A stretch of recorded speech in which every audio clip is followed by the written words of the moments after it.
Welcome back to the channel. My name is Steven. I'm a pharmacist and I own 52 units of real estate. So I achieved my net worth goal of $6 million at 34 years old. My original goal when I set it back in 2013 was $6 million by the time I was 50 so that I can retire early. And at the time when I set my goal, I was $250,000 in student debt, and I thought $6 million net worth was impossible. I thought it was insurmountable. So at the time, I thought it was a big, hairy, audacious goal. But in retrospect, I hit it at 34 years old. So I hit it, 16 years earlier than I anticipated. So what I did was I underestimated my capabilities. I underestimated my intelligence, and I underestimated the power of compound interest. So it's very common to say you overestimate what you do in 1 year, but you underestimate what you can do in 10 years. So from 2013 all the way to 2024, which is about 11 years, I hit my net worth goal of $6 million.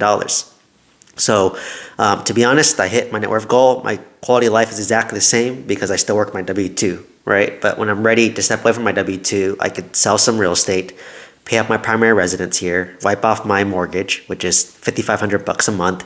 And at that point, if I sold another property, I would be sitting on a lot of cash that I can have as my emergency reserve, right? So I basically hit my net worth goal, and I know that I can retire whenever I want or step away from work whenever I want. So for me right now, work is optional, but I have to make some moves to sell some real estate. So now I've been thinking, okay, did I underestimate myself? Did I underestimate my goal? So now I want to do a new net worth goal, and my new net worth goal is $50 million by the time I'm 45.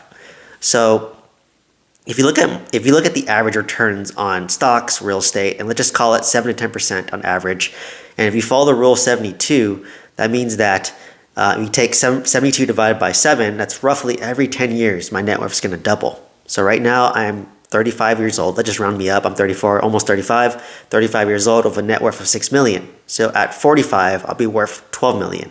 At 55, I'll be worth $24 million. At 65, I'll be worth $48 million. So let's just call it, $50 million. So at 55, it was at 55 or 65. Let me do that again. So I got 6 right now at 35, 12 at 45, 24 at 55, and then around 48 at 65. So 65, excuse me. So if I do absolutely nothing and just sit still and let the average return be 7%, by the time I'm 65, I'll hit my $50 million net worth goal. So for me, I know I'm going to get there. Do I want to get there at 65 or 45? So I want to push myself to do it 20 years faster, right? Because I achieved my first net worth goal 16 years earlier. So I want to challenge myself, but the constraints I'm putting on myself is I want to obtain this $50 million net worth by 45 without stressing myself out. Like, I do not want to be stressed. I do not want to be burnt out. I do not want to hit rock bottom like I did in 2023. So that's the number one constraint. The second constraint is I want to do this and still, be involved in my future kids' life. I still want to balance that business and life because I realize that no amount of net worth, once you're 10 million, 50 million, your quality of life is the same for the most part, right? Like for me and my fiance, we live pretty humbly. We don't need extravagant things. I mean, obviously, if I can afford it, I would, but like we can have just as much joy staying in like a 3-star hotel as we do staying in like a nicer hotel because we're never in our hotel most of the time anyways. So, unless it's a vacation where we're just staying in there all day, in which case we probably would like splurge on the hotel. So for me, I kind of want to set a number to chase. I know it's arbitrary, like why 50 million? It's arbitrary, and why 45? They're both arbitrary. But for me, I like to have a goal to aim towards. But I don't want to like this time beat myself up chasing this goal. I don't want to burn myself out chasing this goal. I don't want to like go into a depression chasing this goal. For me, I'm more of I just want to push myself and see what I'm capable of. I think I find fulfillment in seeing what I can achieve and pushing myself. But I felt like on the goal to 6 million, I definitely burnt myself out. I definitely, sacrificed my health a little bit. So now I want the constraint. I still want a number to chase, but I want to do it without being stressed, without burning out. And I get there's stress in doing that in general. So how can I get there without being quote unquote unstressed and still having work-life balance? So for me, it's just doing what I've always been doing. So it's just continuing what I've been doing. So it's continuing buying more single family homes where I have an unfair advantage. So that's buying single family homes in California where I live. Maybe I could do single family homes, attempt Airbnbs, or have my fiance, future wife, maybe do the Airbnb portion. And then for me, I can just continue buying new builds in Huntsville, Alabama, and then buying apartment complexes in Oklahoma every like 2 years. So what really burnt me out was I was doing 3 projects at the same time. I was renovating my 26 unit, my 20 unit, and my mobile home park. And when you're managing 3 projects, you start to drop the ball on things and expenses. Like I didn't realize I was overpaying on this thing over here. I didn't realize I was overpaying on this thing over here. I didn't even realize I was paying double insurance for myself because I'm so focused on like the big ticket items. I'm focused on the $10,000 items. I'm losing track of the $1,000 items, the $100 items, the $10 items. So for me, it was just too stressful to juggle all that. And you're writing like $50,000, $100,000 checks like every month. Like that was too stressful for me. But if I were to, let's say, do an apartment complex. So like for me, I wouldn't want to do like 3 separate projects. I'd rather just do one bigger project. So instead of doing a 26 unit and a 20 unit simultaneously, like why not just do a 40 unit in one apartment, right? So that would be kind of my strategy moving forward. Like I would send out my direct mail again, and hopefully, I don't know what I'll get. If I get a good deal as 20 units, I'll take it. But like my ideal sweet spot, if I had to choose, would be maybe a 40 to 50 unit apartment complex near one of my current property managers in Oklahoma, so that I can use my same contractor, use my same property manager, and they know what to do. Because if we just copy and paste how we renovated my 26 unit and my 20 unit to my new apartment complex, so it'll be less stressful. So for me, I just would want to do one apartment complex value at a time, and I know on average it takes about 2 years to stabilize that. So I would buy an apartment complex every 2 to 3 years, and then I would ideally do the BRRRR, or I wouldn't pull out extra money, but I just would pull out the money that I put into the deal. So like for example, my 26 unit apartment complex, it's worth, let's just call it $1.6 million now. If I were to do 75% loan to value, my new loan would be $1.2 million. My current loan is $400,000, let's just call it.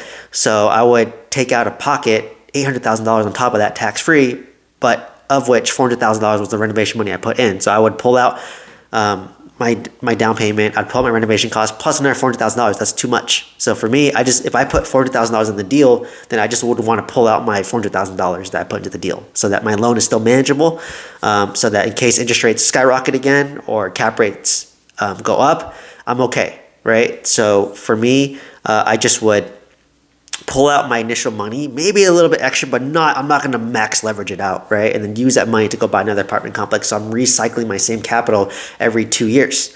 So that's kind of how I think it would be not stressful, because like I said, I know Oklahoma now. I know the rents. I know my property manager. I have a track record. I know my general contractor. I have a track record.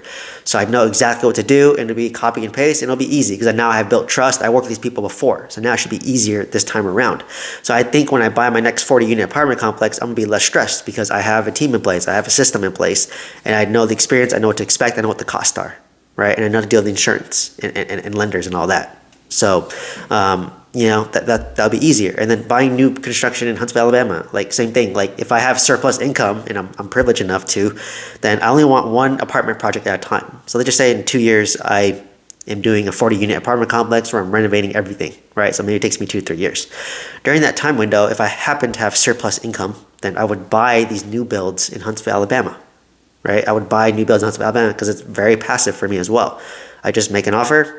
First come, first serve. Wait to the end of the year when they're desperately trying to get rid of these properties, and then I know what the rents are, and then hopefully interest rates are reasonable. I buy more. It's really passive. The only work is showing documents for the lender, or if I use a no document loan, I'm paying high interest rate, but it's easier for me, and then I just sign the paperwork. So it's super easy. I know the area. I know property management, so I could do both of that simultaneously. And on top of that, I'm already doing that while working full time, right? So if I lose my full-time job and I step away or retire from it, then, I could easily still have time for my family, still have time for the kids, and still build my net worth, right? And like I said, any surplus income I have, I would buy new builds in Huntsville, Alabama for like tax purposes as well, and then invest in index funds. And then I'll continue to build my social media, personal brand and platform, my coaching program. Hopefully over time that will organically go up. And if it gives me more income, then I can use the income to buy more real estate, right? So that's kind of the loop that I want to do, because I legitimately enjoy creating content and teaching people. I love to learn, and I love to share what I learned. I've always been that way my whole life, since I was like as young as I can remember. Like I remember when I was a kid, I would like find a cool joke from those bubblegum wrappers, and then like I would like tell everyone it, and people would be annoyed by it, but I just love sharing what I learned because I thought that was cool. So now it's a superpower now of social media. So I'll continue to do that, and hopefully that will make more money so that I can use that money to go buy more real estate, right? So it's kind of this infinite loop. So I felt like I kind of have clarity on my game that I need to play. And like I said, even if I don't hit my $50 million net worth goal by 45, like whatever, right? Even if I'm at 40 million, 30 million, like whatever. Like the key is like, I know my quality life will not change. Maybe I'll upgrade a house. Maybe I'll get a bigger house than what I am right now.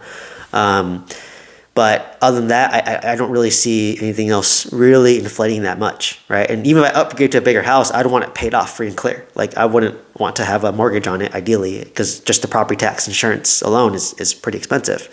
So, in terms of like car, maybe I'll get a nice car. Maybe I'll get like a weekend car, like an Audi R8. But I already know if I were to scratch the curve of the Audi R8, it'd stress me out more. So like, I'm not sure if I want to deal with that trauma, So, so that's kind of the game that I want to play. And, my future wife, current fiance, future wife, she's interested in Airbnb. And that might be a model that we explore, but, it may be too much work. Like maybe it's just better to like just continue doing what we're doing, right? The Airbnb is only nice because if you materially participate in it, it's considered active income and active losses. So you could have active losses offset your active W-2 income. So that's kind of the material participation hack of short-term rentals and Airbnb model, right? So like right now, I don't qualify as a real estate professional status, but if I were to own an Airbnb that I managed and operated, I can consider I'm material participating, do a cost segregation study on that, and then write off 30% of that against my active income. So for example, I could buy $1 million house that I want to do as a short-term rental. I could do a cost seg study. On average, it's about 30% of that, so it's $300,000. Assuming I make $300,000, I'd wipe out my income, and then I'd get a large check from Uncle Sam of about $150,000, right? So that's another possibility as well. So anyways, just want to share that my new net worth goal is going to be $50 million by 45. I'm going to get there without burning myself out. I'm going to get there just continue doing what I'm already doing and have an unfair advantage in. So once again, that's apartments in Oklahoma, single family homes in Huntsville, Alabama, single family homes in California, and going to leverage my social media, my mentorship program to hopefully make more income over time and use that to go buy more real estate. And on top of that, just continue to do this and see the compound happen time over time again, right? Like I said, I think I don't need to like go into some crazy business to get my $50 million net worth goal. Like that sounds too stressful for me. Like I don't want to like be a slave to my assets, right? Like for me, it's just really about pushing myself to see what I'm capable of, but I don't want to burn myself out. Because like I said, I'm playing for house money at this point. Like I already achieved whatever I need for myself, but I do like the playing the money of game. I like to push myself. I like to challenge myself, but I don't want to do that in terms of like business. I just want to do that in terms of like owning real estate. And then, with social media and coaching, what's nice about it is it's, you don't really need employees. Like maybe at most I would hire like a virtual assistant to help me, but like for that business, it just would be mostly myself, right? So like I kind of want to keep it simple, KISS, keep it simple, stupid, because simple scales and fancy fails. So that's how I'm going to hit my $50 million net worth by 45 without being stressed. So that's my goal, and I'm going to document my journey the whole time because I plan on doing this for a long time, and I want to document that journey and show it's possible that you could hit. It's crazy how it's going to be $44 million more in the next 10 years. So that's an average of $4 million a year.